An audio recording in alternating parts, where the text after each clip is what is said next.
बहुजन समाज के बात करने वाले लोग हैं। आज भी हम बहुजन बन नहीं रहे। आज इस कार्यक्रम में बैठे हैं, स्टेज पे बैठे हैं, तब तक हम बहुजन बहुजन बहुजन, माइक मिल गया बहुजन, लेकिन जैसे ही हम घर जाते हैं तो हम फिर वही पासवान बन जाते हैं, वही चमार बन जाते हैं, वही धोबी बन जाते हैं, वही पासी बन जाते हैं, वही कोयरी बन जाते हैं, वही कुर्मी बन जाते हैं, वही अहिर बन जाते हैं। हम सब लोग मुसार बन जाते हैं, कोई डोम बन जाता है, कोई हलखोर बन जाता है, और जा करके फिर हम लोग बहुजन एकता को तोड़ने का काम करते हैं। अरे हमारे महापुरुष जब कह करके गए कि बहुजन बनो, और बहुजन बन करके अपने ऊपर, समाज के ऊपर हो रहे अन्याय, अत्याचार को, शोषण को, जुल्म को, अपने बहन बेटियों की इज्जत आबरू को सुरक्षित कर लो और अत्याचार को रोक दो, तो हम सब लोग अपने महापुरुषों की बात क्यों नहीं मान रहे? आज भी दलित समाज के बच्चे उन्हीं सरकारी विद्यालयों में पढ़ने को मजबूर हैं, जहाँ पे ना बोर्ड है, ना बेंच है, ना डेस्क है, ना किताब। आज भी आपके बच्चे इंग्लिश मीडियम में पढ़ाई नहीं कर पा रहे हैं, तो आपके बच्चे कहाँ तक पहुँच पाएंगे शिक्षा में? मैं इस गाँव की बात कर दूं जहाँ हम लोग सभा कर रहे हैं। हमें दुख होता है कि आज हम लोग आजादी के 79 वर्ष बीत गया। बिहार के मुख्यमंत्री नीतीश कुमार जी दावा करते हैं कि हर घर में नली गली पहुंच गया, हर गली में सड़क बन गया,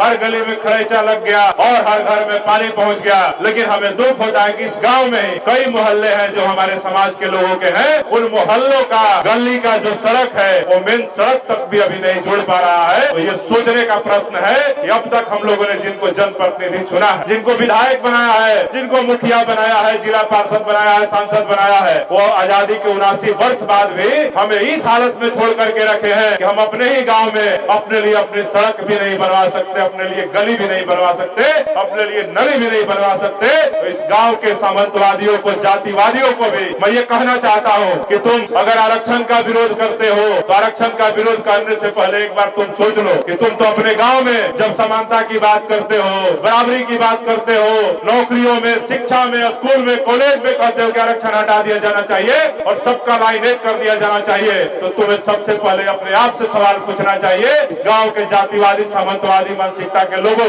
कि तुम तो अपने गांव के दलित समाज के लोगों को उनका गली भी सड़क तक नहीं पहुंचने दे रहे हो, तो तुम कैसे बर्दाश्त कर लोगे कि इस गांव के लोग IAS बन जाए, IPS बन जाए, कॉलेज में जाके लेक्चरर बन जाए और जा करके बड़े बड़े पदों पे चले जाए? तो मैं उन तमाम जातिवादियों, सामंतवादियों को कह देता हूँ, कभी ये मामला भीम आर्मी के संज्ञान में है। अगर अपने व्यवहार और विचार में बदलाव नहीं लाए तो हम संवैधानिक दायरे में रहते हैं, लेकिन संवैधानिक दायरे में रहते हुए भी पूरे देश में प्रचलित है कि भीम आर्मी का डंडा और झंडा दोनों मजबूत है और हम अपने लोगों की सड़कें और उनकी गली को सड़क तक पहुंचाने का काम भीम आर्मी के माध्यम से संघर्ष कर करके लेने का काम करेंगे।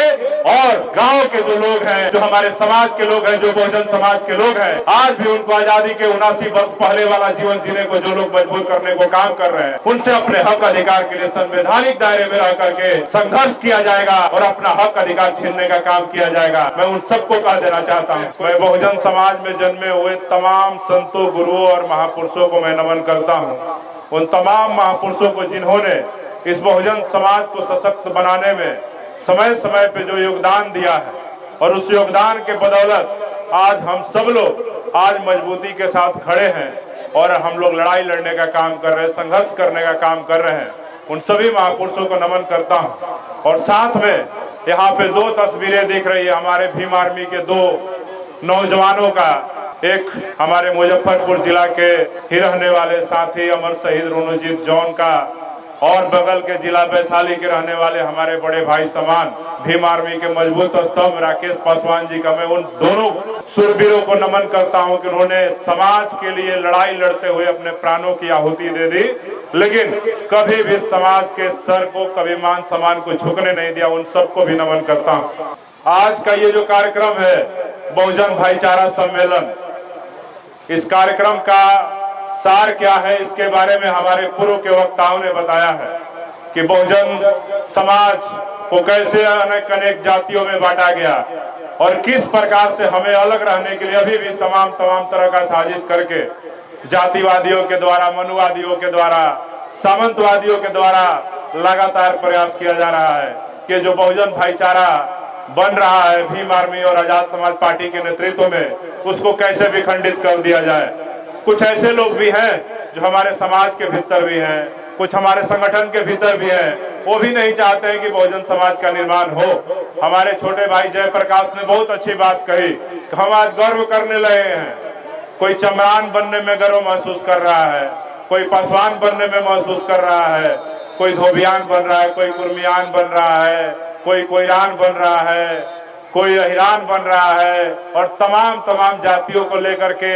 उसमें आन जोड़ करके अपना अपना गर्व महसूस कर रहे हैं। लेकिन आप देखिए कि ये जो आन आपने जोड़ा है अपनी जाति के बाद, उस आन को जोड़ने के बाद इस तमाम समाज के लोग, जो लोग आन जोड़ रहे हैं, उस समाज के ऊपर कितना शोषण, अत्याचार, अन्याय हुआ है,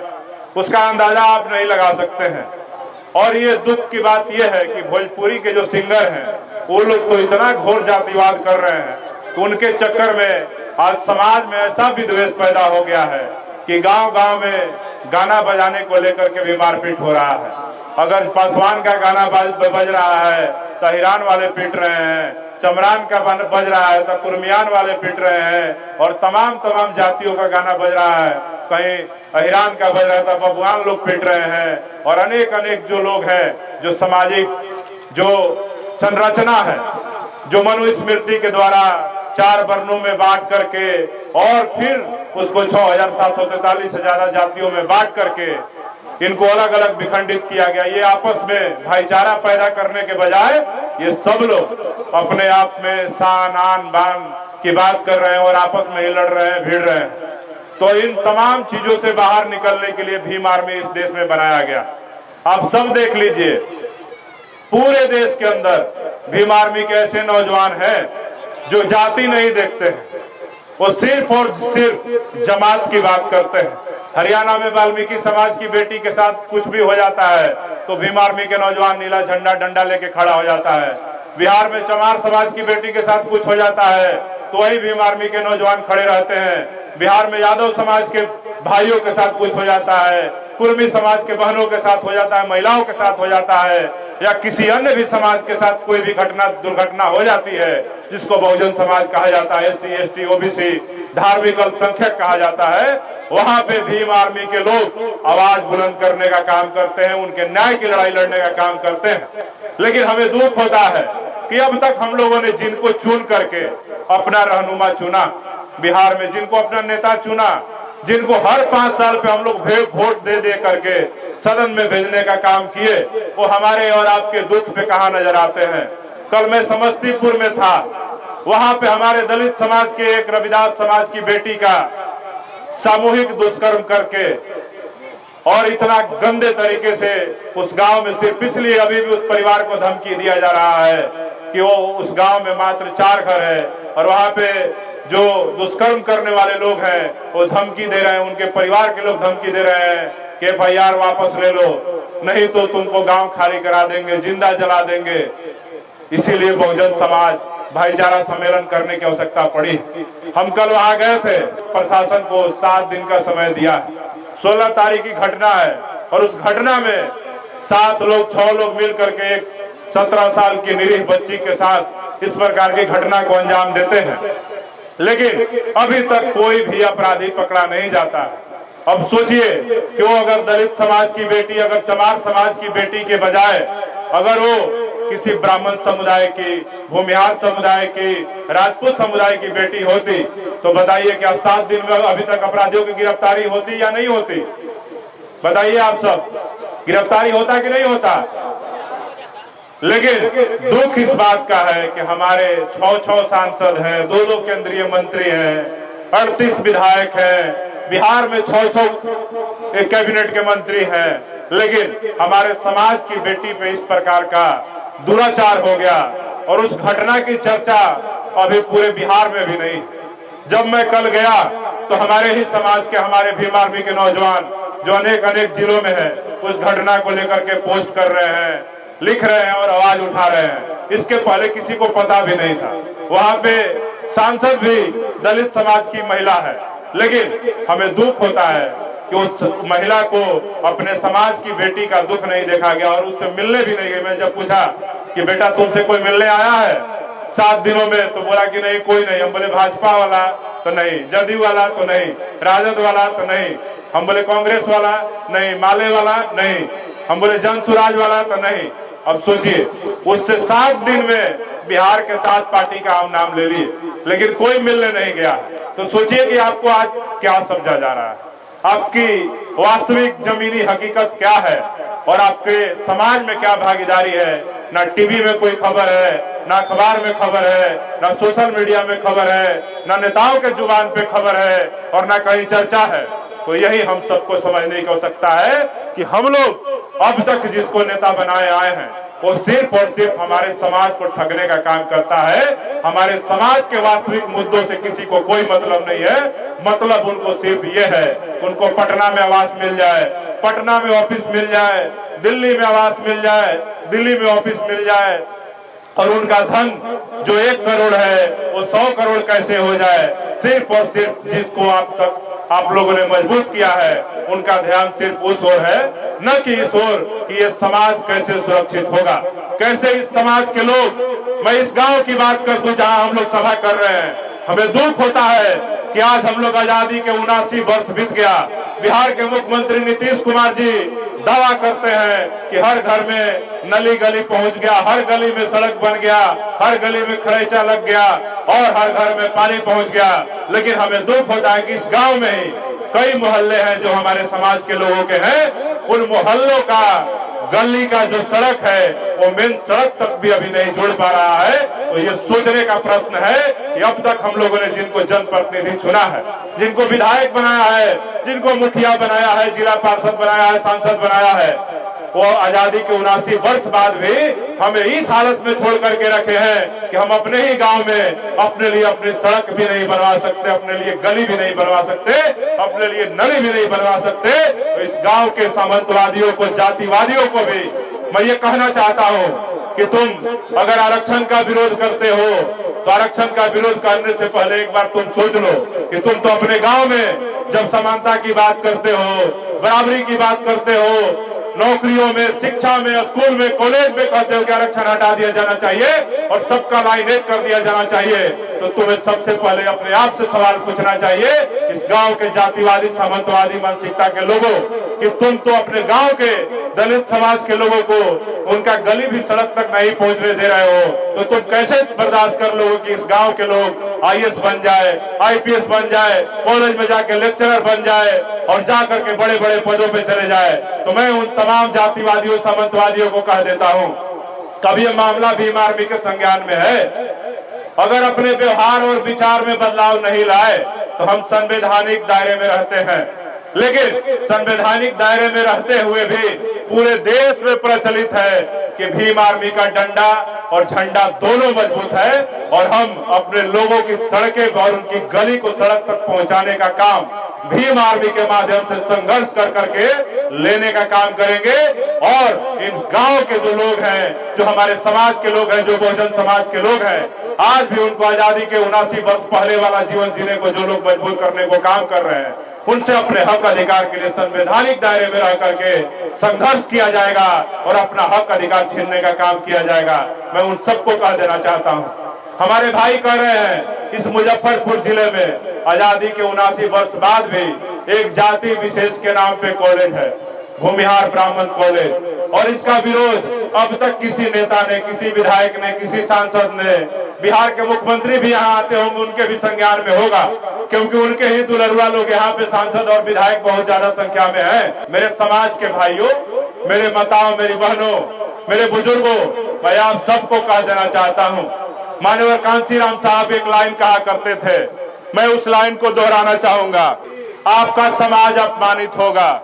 आपके समाज के लोगों की हत्याएं होगी, आपके बहन बेटियों की इज्जत आबरू को लूटा जाएगा और आप जुलूस निकालेंगे, आंदोलन करेंगे, धरना प्रदर्शन करेंगे, किसी भी तरीके से अगर आपको न्याय भी मिल जाएगा तो क्या आप ये सुनिश्चित कर सकते हैं कि आपके समाज के ऊपर ऐसा दोबारा नहीं होगा? बताइए, कोई गारंटी लेगा कि ये दोबारा नहीं होगा? हमारे धरना प्रदर्शन करने से, हमारा सड़क जाम करने से, हमारा जिला के एसपी का घेराव करने से कोई गारंटी ले सकता है कि हमारे समाज के ऊपर ये अन्याय, ये अत्याचार, ये जुल्म, ये बलात्कार, ये हमारी जमीनों को छीन लेना ये रुक जाएगा? नहीं ले सकता है। तो कांशीराम साहब आगे कहते हैं कि अगर आप लोगों को इन तमाम घटनाओं से बचना है, इससे निजात पाना है, तो आप सबको एकजुट होना पड़ेगा, SC, ST, OBC, माइनॉरिटी समाज के लोगों को, और अपनी सरकार बनानी होगी। और जिनकी सरकार होती है उस समाज के ऊपर अन्याय नहीं होता है। ये मान्यवर साहब कांशीराम साहब कहते थे। और अगर हम सब लोग उनके लाइन को ये समझ करके अपने सरकार को बिहार में बनाने का काम कर लिए होते, इस गांव में जो हमारे लोगों का गली नली नहीं निकलने दिया जा रहा है, उस गली नली निकालने का भी काम कर लिया जाता। लेकिन हमें दुख होता है कि आज भी हम सब लोग जो बहुजन समाज के बात करने वाले लोग हैं, आज भी हम बहुजन बन नहीं रहे हैं। आज इस कार्यक्रम में बैठे हैं, स्टेज पे बैठे हैं, तब तक हम बहुजन बहुजन बहुजन, माइक मिल गया बहुजन, लेकिन जैसे ही हम घर जाते हैं तो हम फिर वही पासवान बन जाते हैं, वही चमार बन जाते हैं, वही धोबी बन जाते हैं, वही पासी बन जाते हैं, वही कोयरी बन जाते हैं, वही कुर्मी बन जाते हैं, वही अहिर बन जाते हैं, वही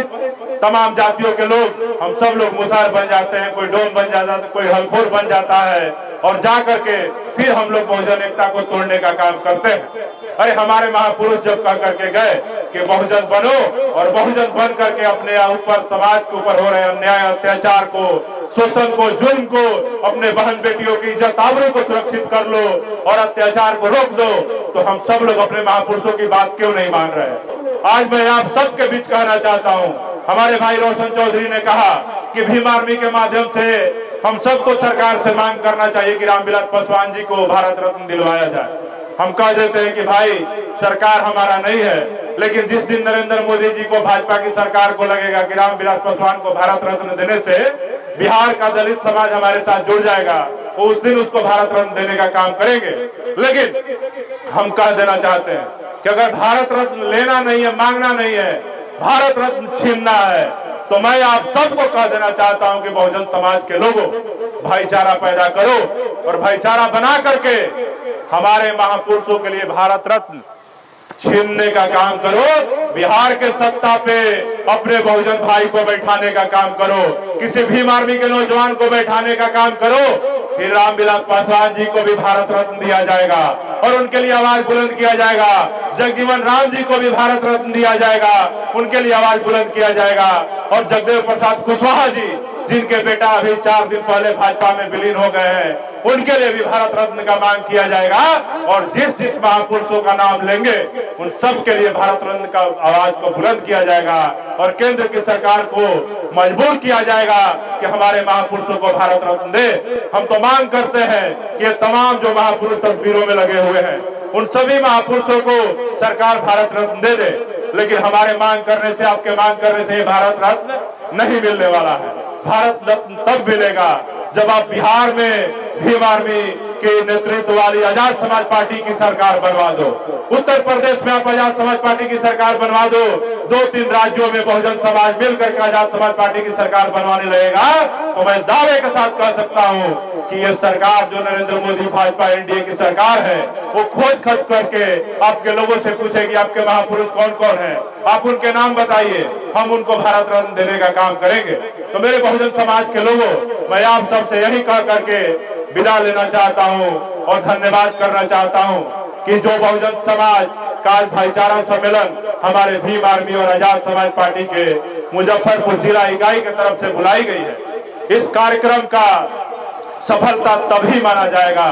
जब सच में बहुजन समाज बनेगा। हम सब लोग जाति पाति को छोड़ करके बहुजन बनने का काम करेंगे और हम प्रण लेंगे कि आज के बाद हमारे समाज के ऊपर शोषण, जुल्म, अत्याचार, अन्याय को रोकना है और इसको रोकने के लिए भीम आर्मी को मजबूत करने की आवश्यकता है, आजाद समाज पार्टी कांशीराम को मजबूत करने की आवश्यकता है। और मुजफ्फरपुर जिले में अगर पार्टी, हमारे नेता चंद्रशेखर आजाद ऐलान करे कि हमारा भाई संतोष अम्बेडकर चुनाव लड़ेगा, हमारा भाई राम नरेश जी चुनाव लड़ेंगे और ये समाज उनके साथ खड़ा होकर के, जो पार्टियों के दलाल हैं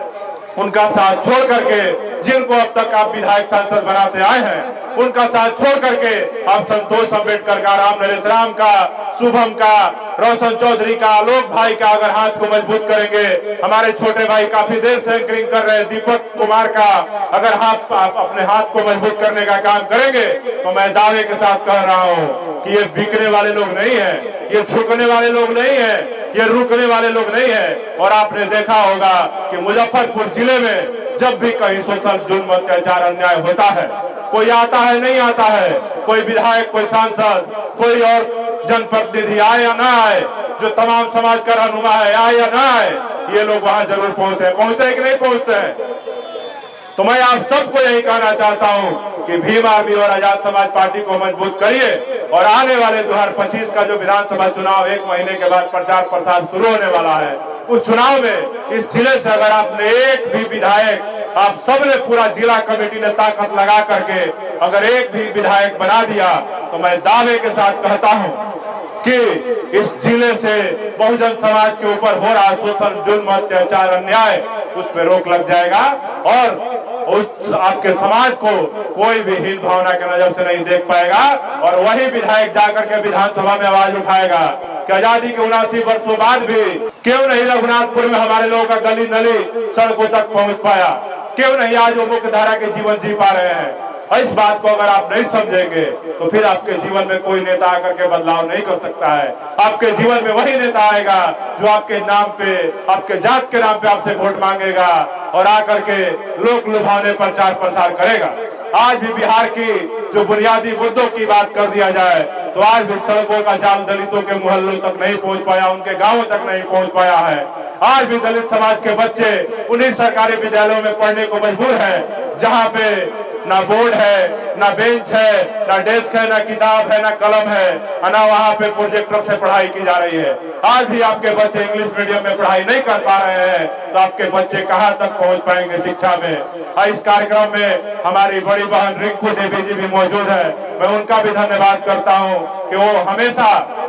भीम आर्मी को मजबूत करने के लिए अपना तन मन धन से समर्पित रहती हैं और उनके पूरे टीम को और एक एक महिलाओं को यहाँ पे बैठे हुए सबका धन्यवाद कि आप सब लोग सुनने के लिए यहाँ पे आई। बिहार के तमाम मुद्दे हैं, शिक्षा का ये हालत है और यहाँ के अस्पतालों का क्या हालत है आप सबसे छुपा नहीं है। और यहाँ पे जो भी सरकार बनी, चाहे मुगलों से लेकर के अंग्रेजों तक जाए, अंग्रेजों के बाद से लेकर के आजादी के बाद तक जो भी बिहार में सरकार बनी है, हमारे और आपके वोट को ठग करके आपकी गरीबी दूर करने का काम नहीं कर रही है, आपके शिक्षा को बेहतर करने का काम नहीं कर रही है, आपके चिकित्सा को बेहतर करने का काम नहीं कर रही है, आपके बिहार से हो रहे पलायन को रोकने का काम नहीं कर रही है। वो कर रही है तो सिर्फ और सिर्फ वोट की राजनीति कर रही है कि कैसे दलितों का वोट को ठगने के लिए कोई दलित नेता पैदा कर दिया जाए, कैसे पिछड़ों का वोट लेने के लिए उसके पिछड़ों का नेता को पैदा कर दिया जाए। और वो लोग ऐसे ही नेता को पैदा करते हैं, कोई माफिया है, कोई अपराधी है, कोई बाहुबली है,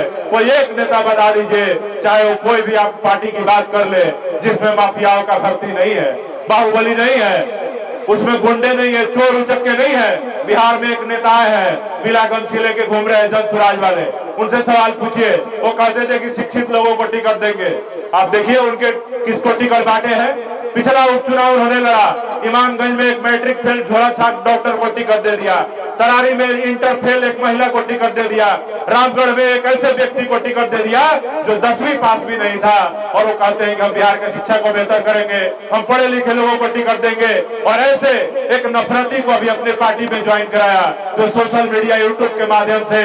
कई प्रदेशों में बिहार के लोगों को लड़ाने का काम करता था और बिहार के मजदूरों के जान खतरे में डालने का काम किया, जिसने पूरे बिहार के मजदूरों का जिंदगी खतरा में डाल दिया, जो बिहार के बाहर पलायन करके अन्य प्रदेशों में जो जाके नौकरी कर रहे हैं। वैसे यूट्यूबर को ही जनसुराज का नेता जो प्रशांत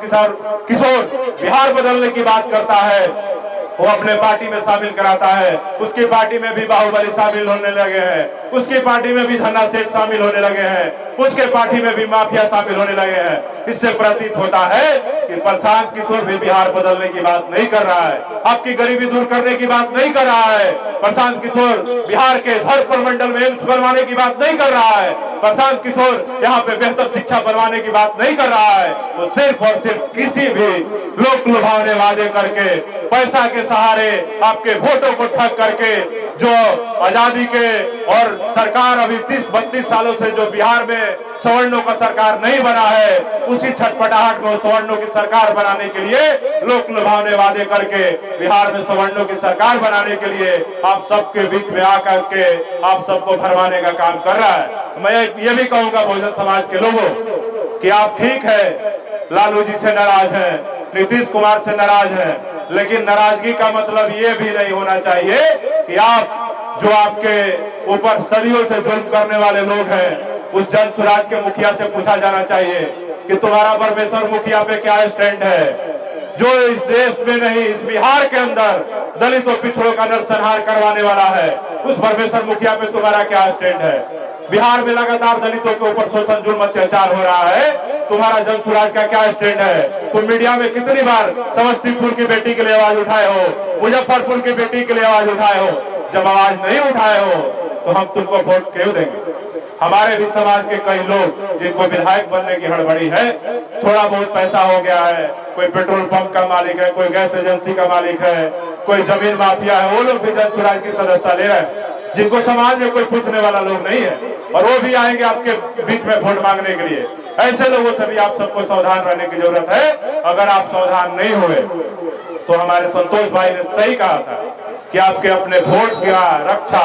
जिस प्रकार से अपनी बेटी का बहन का रक्षा करते हैं, उसी प्रकार से अपने वोट की रक्षा बहन बेटी की तरह करना होगा। नहीं तो बिहार के अंदर कई लुटेरे घूम रहे हैं, आपको वोट को लूटेंगे और वही वोट को लूटने वाले आपको चुनाव के बाद कूटेंगे और फिर आप